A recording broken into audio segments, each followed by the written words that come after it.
Data, ठीक है। Now French became very attentive, ठीक है। अब फ्रेंच क्या हो गया, बहुत ही अटेंटिव हो गया। He felt sorry for not learning his lessons in French, ठीक है। और उसको बहुत दुख हुआ फ्रेंच का लेसन न सीखने की वजह से। He had never liked his books. उसको अपनी किताबें कभी पसंद नहीं थी, but now he no longer hated his books. लेकिन अब वह अपनी बुक से नफरत नहीं करता। He even started like MML in spite of his harshness. Harshness क्या होती है, कठोरता, ठीक है। MML की कठोरता के बावजूद भी वह उसको पसंद करने लगा था। He realized that MML was a dedicated teacher. उसको महसूस हुआ कि जो MML है वो क्या एक समर्पित टीचर थे। And he had served the school for 40 years. और स्कूल को कितने सालों से उसने सेवा की है, 40 सालों तक। The old people of village had come to attend the last lecture, ठीक है। गांव के जो बुजुर्ग लोग हैं उसका लेक्चर अटेंड करने के लिए आए as a mark of respect to the teacher, ठीक है, टीचर को सम्मानित करने के लिए। Now it was French turn to tell the rules of participles. अब वो फ्रेंच की बारी थी किसको बताने की, rules of participles। He got up, वह उठा, but he became confused and remained silent. लेकिन घबरा गया और बिल्कुल चुप रहा।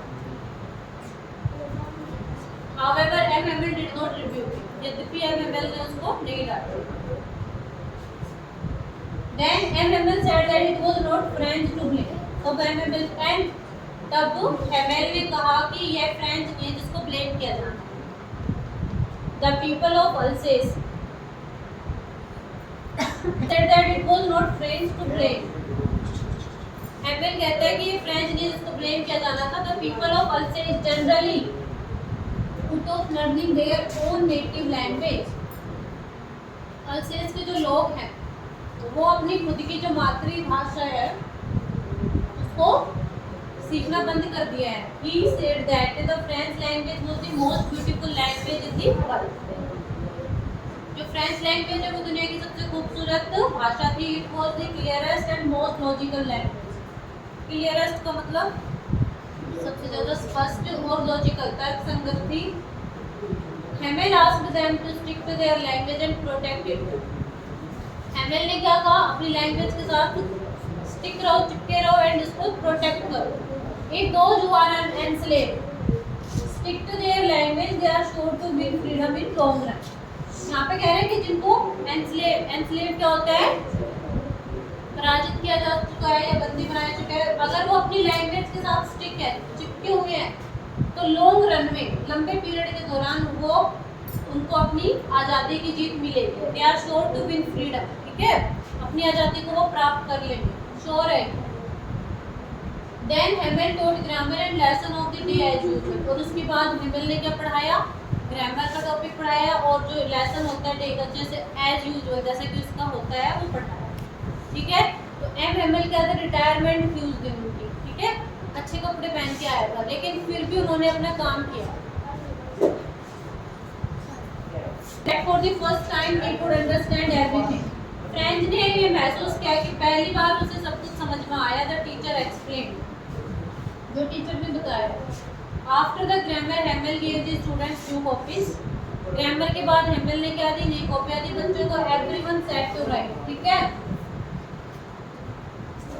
सबको लिखने के लिए कहा। Suddenly the church clock struck 12. अचानक चर्च की बेल बजी, कितने बजे, 12 बजे। The Persian soldier sounded their trumpets. और पर्शियन सोल्जर ने अपने ट्रम्पेट्स बिगुल बजाए, ठीक है। Hamel stood up very pale. Hamel क्या हो गया, बहुत ही मतलब पेल हो गए, घबराया हुआ या पीला हो गया। He tried to speak but something choked him. उसने बोलने की कोशिश की लेकिन उसका गला रुंध गया। He could not speak, वह बोल नहीं पाया। He took a piece of chalk. उसने एक चौक का टुकड़ा उठाया and wrote on the blackboard in a very large letters, ठीक है, और बहुत बड़े अक्षरों में लिखा Vive la France, long live France। इसका मतलब क्या है, long live France, ठीक है। Then with the gesture of his hands, अपने हाथों के इशारों से he indicated that the school was over, indicate कर दिया स्कूल